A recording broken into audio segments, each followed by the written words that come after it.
Chelsea! Xiaosu. Richie, this is the best note! Are you hyped? Yep. Yep. Yeah, I'm hyped! Yep. We need to make like some sort of a big reveal for this note.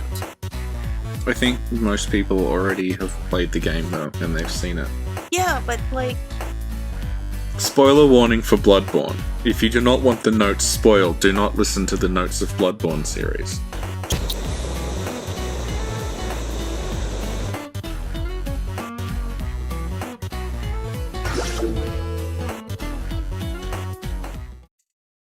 So, Richie, the note that we're going to cover, where is it located? It is located in the main street of Yahar'gul, the Unseen Village. Oh snap! And what type of note is it? It is held up by messengers. Can you read that note in your best reborn voice? Behold!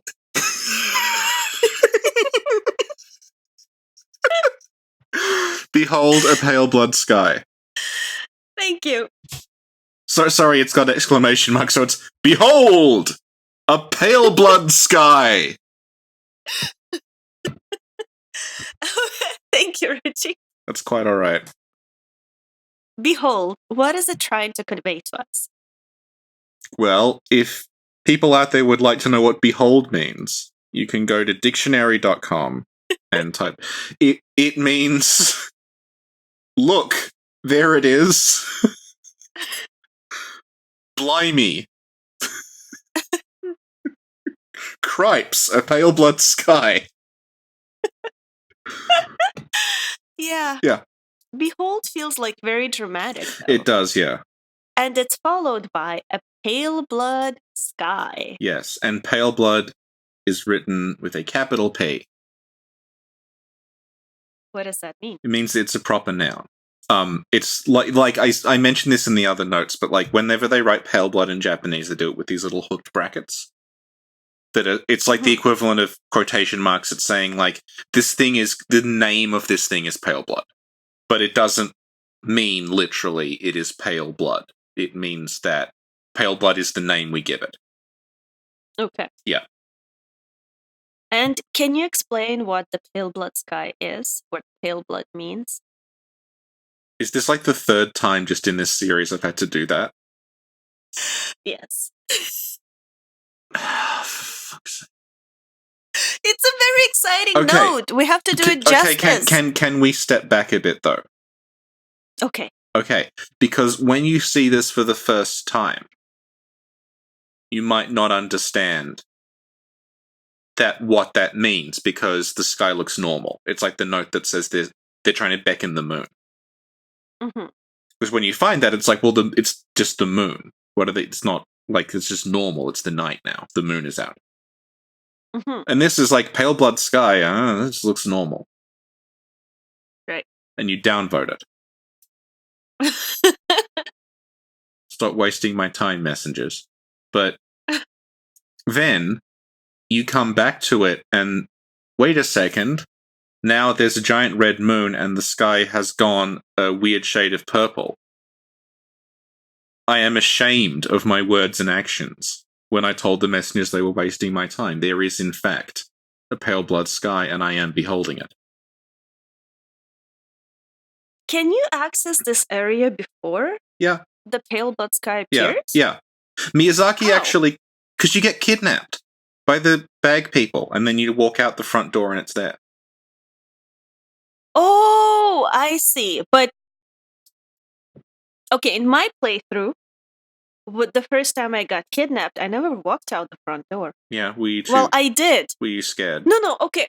Yeah, the first time I got kidnapped, I don't remember anything. I didn't read no notes. I just ran around, got killed, tried to get out of there. All I remember is just finding that staircase, finding the exit, and running away, and vowing to kill everything in there. But I don't remember reading that note the first time I arrived. Well, you can. Okay. Miyazaki actually comments on it in the interview in the guidebook. Okay. Because he said, like, they talk a bit about pale blood, and he says that the note is like, the idea of that note is that you find it early in the game and you don't quite understand what it means. And then when you go back later on, you realize, like, oh, the pale blood sky was the ritual they were performing. Mm-hmm. Yeah. And that it's connected to the whole beckoning the moon thing.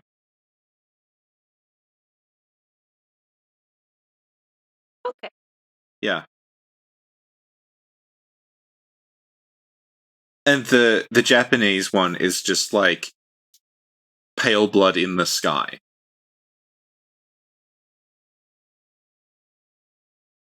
Which is a bit more like ambiguous about what's going on. It's like, oh, because this is the only reference you'll get to pale blood for quite a while. So you know at the start, you got to seek pale blood. Gilbert doesn't know what pale blood is. If Amelia did know, that's not going to help because I just killed her. But oh, the pale blood, it's in the sky now? What's pale blood? It's almost like it's not a kind of blood, and we're not a pale blood hunter. Oh shit! He's not listening. But yeah, it's complicating the idea of pale blood. Because it's like, you start the game, I've come to Yarn looking for pale blood, no one knows what pale blood is, Healing Church don't know what pale blood is, then it's revealed, oh, the pale blood is in the sky. So now my journey is like, it's different. I'm not looking for a kind of blood to transcend the hunt, I'm looking for something like in the sky. And then of course, like, perhaps on the way in here, we learn that the sky and the cosmos are one. So I'm actually looking for something that is more like cosmic and, you know, not of this world than I am looking for actual pale blood. You know, when you explain it this way, it makes the game sound very coherent and beautiful and flowy. Yeah. That's not the experience I got when I played through it. That's like what we were saying in the previous note that we recorded, where like the plot is pretty tight, and like things that happen call back to like things that happened earlier. The problem is that your first playthrough is probably going to be 40 hours long, and you're going to like go backwards and forwards constantly, and like die all the time and have to restart and like go back somewhere and grind and then come back here again, and like maybe you miss Canehurst or you like whatever. But if you just like, as someone who's played through this a lot, if you can get like the playthrough down to just the essentials in like one like 7 or 8 hour like playthrough, it does hang together and everything does pretty much line up. And again, like we were saying, I think the notes are an attempt to like make that work a little better, because we know that they did play around with the exact order of things quite a lot. So the notes are sort of, I think, doing the job of like what I said this a few times, but like one of the issues with the storytelling in this is that there's not really like a Solaire character until Simon. Like, there's not an NPC that's like, oh, like, you seem new, here, let me like explain everything to you and I'll go on this journey with you, to sort of provide you with a bit of prodding. Simon does that, where Simon is like, hey, I'm investigating this nightmare, and you can follow me through and I'll tell you about everything that's going on. Because there's not that in the base game, I think the notes and the messengers are kind of filling that role. But because they're just notes, they seem like optional, they seem like something you can skip over. And again, like, because the notes that we're talking about here, they are like, at least the ones held up by messengers, you maybe don't initially notice that they're a developer note. You might think that's just a note another player left and not bother reading it. Yeah. Because like we were saying, like, this is the first of the games that has like a system like this. Thank you, Richie. Thank you, Sin. Is there anything else to add on the note? It's held up by messengers, which implies that, like, a hunter did it. It were a hunter what done it. But I don't, Wait a minute. Yeah, how does the hunter know? So that means that somebody had to have seen the pale blood sky and be amazed and write it down and tweet about it. Yeah, well, we know that, like, Bergenworth knew about the pale blood sky. And, like, Dura was at Old Yarnum, and he knows about the dream, and he knows about the pale blood sky. Mm-hmm. So, like, maybe, like, they all, like, all the church workshop hunters perhaps knew about it because of what happened with Lawrence. Yeah, but do you understand what I'm saying? Like, to say, behold the pale blood sky, you have to see it at that spot. Yeah. So that means there was a red moon summoned in this exact spot before? Well, there was a red moon over Old Yarnum, and Yahar'gul is, like, adjacent to Old Yarnum. Oh. Yeah. So somebody stood there and saw the red moon that happened in Old Yarnum, is what you're saying. I don't know. Because the Japanese one is just, like, pale blood in the sky. And, like, there's that other messenger note that's, like, they're toiling in rituals to beckon the moon. So that hunter knew what was going on. So this one might just be like, yeah, they know that, like, pale blood is in the sky. That's why they're doing it. Because the thing is, but you can see the red moon from, like, anywhere. Yeah, but it just feels like this note is supposed to mean that somebody went outside, saw that the red moon is summoned in Yahar'gul, wrote down the note, and then Rom happened, and then there's no longer a red moon that's summoned or whatever. You know what I mean? That's what it feels like. Do you think it was left by the corpse with the Tonitrus? Because there's a dead spark hunter at the end of that street. So do you think that... I think maybe... No, what would make sense is that you go outside. Yeah. No, that wouldn't make sense. I don't know. It just... Do you think it was left by the pig? No, but even then, that means... I feel like the note is making me think... The note is making me think that the red moon has been summoned in Yahar'gul, and Rom just happened to mask it right afterwards. That might have happened. Like, it's also possible that, like, it is the same one as over Old Yarnum. Because the confusing thing is that when it first came out, we were like, oh, the red moon is only over those places because it's localized. Mm-hmm. But now having looked at it, it's like, no, the red moon was supposed to be everywhere. And then, because of the fuckery with the maps, there wasn't resources to make a new red moon map for areas where the red moon wasn't, like, quote-unquote essential. Okay. So, like, I'm pretty sure the red moon is supposed to be over everywhere. And, like, you see it in Moonside Lake. Like, it literally appears in Moonside Lake near Bergenworth, but if you go back, it won't be there.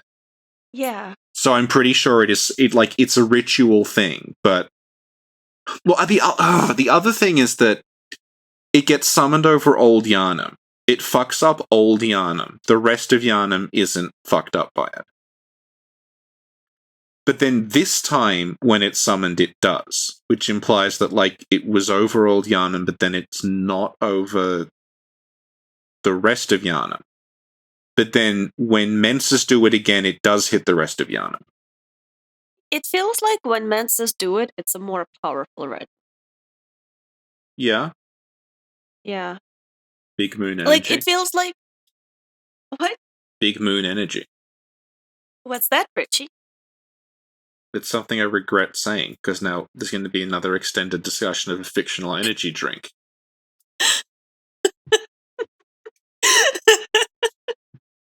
How is big moon energy made, Richie? Is it lumen flowers? Yeah, lumen flower seeds. Yeah. Yeah. And it doesn't give you the side effect that other energy drinks Yeah, there's give no you. crashes or jitters that you get with other energy drinks.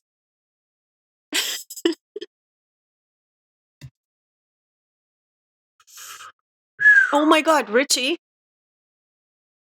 The other day, I had this like flash in front of my eyes, in my mind. Go on. You know how when you fight the celestial emissary? Yes. Where are they located? Lumen Flower Gardens. What if what they were actually doing is just like milking the lumen flowers? They were milking the lumen flowers. Yeah, they were milking the lumen flowers to get the oils you need out of lumen. You milk the oil from the flowers. Yes, you milk the oil from the flowers to get what you need to make the Big Moon energy drink. What if that's what was happening and they were just chilling there and doing their job and you came in and killed everyone? That is what they are, though. They're just like chilling. We just show up and kill them. Yeah. Yeah. Like the blood-starved beast that's just chilling. Yeah. Yeah. Not bothering anyone. No. It's thirsty. Yeah. Maybe if you brought it a can of the Big Moon energy drink. Well, it says it's blood-starved. So I guess you'd have to bring it blood. Big blood energy drink. Well, Big Moon energy drink with blood. Sugar-free. I should ask Ike to draw how the celestial beings are making Big Moon energy in the Lumen Flower Gardens. I like how I say something offhandedly. You talk about it for several weeks and then you get Ike to draw it. It makes me incredibly nervous every time I say anything.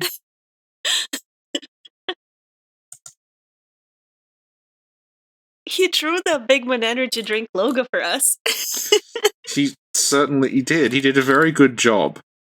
Yeah, he did. It's amazing. Everyone should check him out. I think I'm gonna put it on a cup.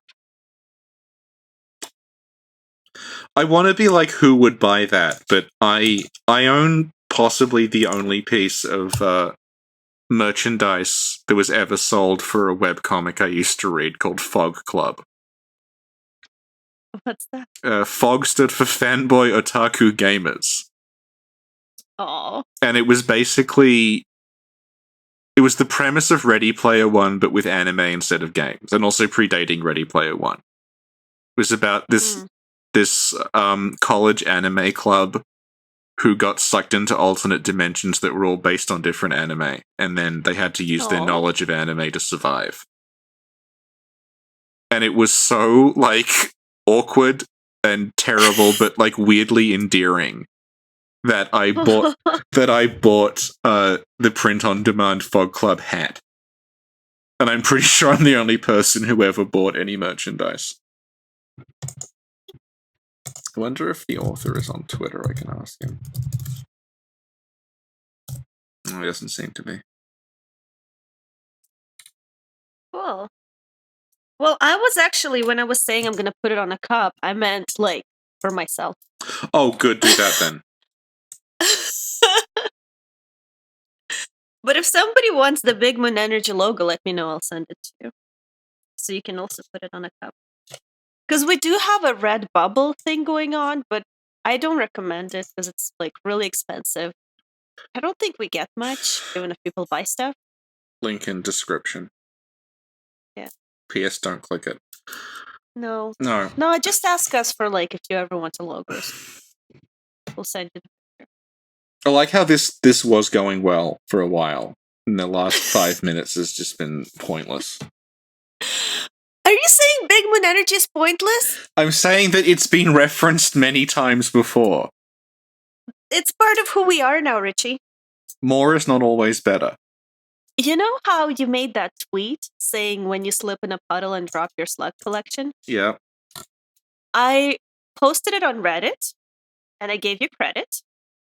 Good. Yeah, and somebody replied with, JSF is one of the greatest members of this community. By Skizats27. Thank you. Yeah. Yeah. I tend to agree, but whenever I start telling nice things about you, you ruin it. Last time you did yesterday, I was being nice to you, and then you said something that completely took everything off the rails. Well, I think you were being unusually nice to me, and I thought you were building up to something. So you're like, better stop it in its tracks. I started getting suspicious when you were being a little bit too nice. You hadn't been screaming at me as often. You've been complimenting my work. You were saying, "Are you working really hard? Maybe you should take a break from all the work you're doing." And like, you don't need to keep weights. Fine, it's really good. And I'm like, where is this going? I don't trust this. This is going to lead to like. So anyway, we now owe $4,000 in unpaid hosting fees.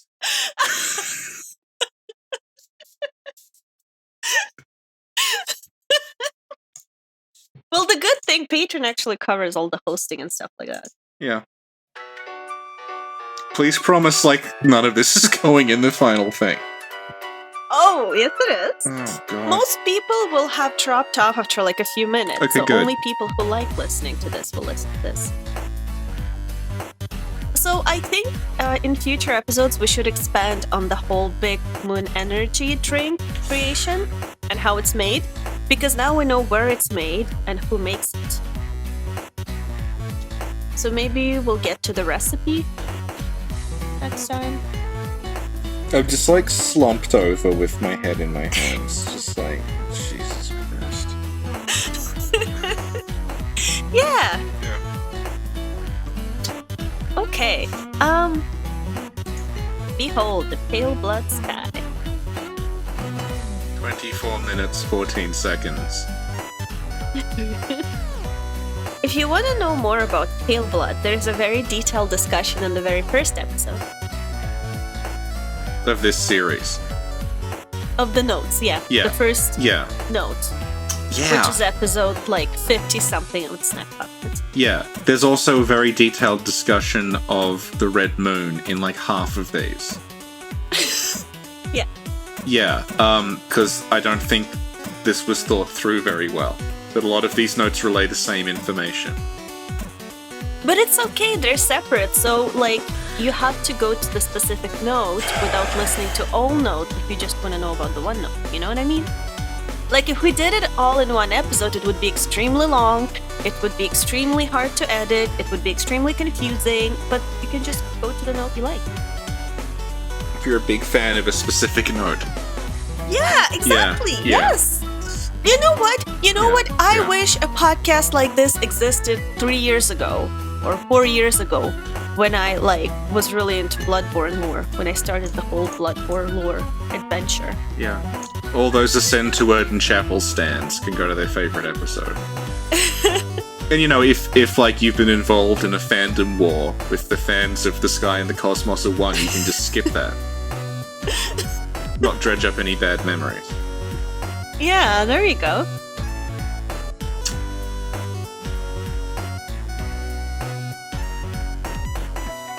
On Patreon, on the $10 tier yesterday, I uploaded a video that lasts 2 minutes and 25 seconds and is titled Richie's Bully.